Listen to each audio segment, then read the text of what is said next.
So I purchased um, two Edge 6 Road Shocks and two Road Shock Edge 4s to put on my Jeep.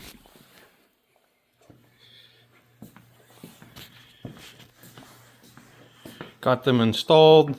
They unboxed, come very nice.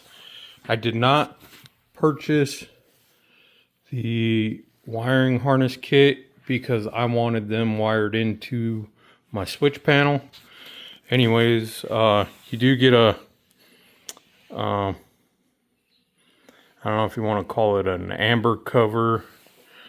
You get a black solid cover. Oh, look at that. I also have the Badlands 1200 Apex. But anyways, and then I put, so those were the 6 on the bumper.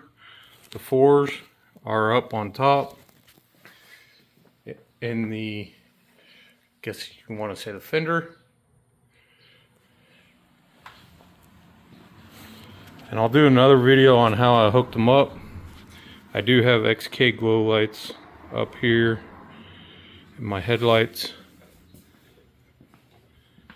and XK glow, if you want to call them fender lights, with the turn signals. And anyways, I'll do another video on how I installed them, and then I'll do a video on how they look at night from inside the cab.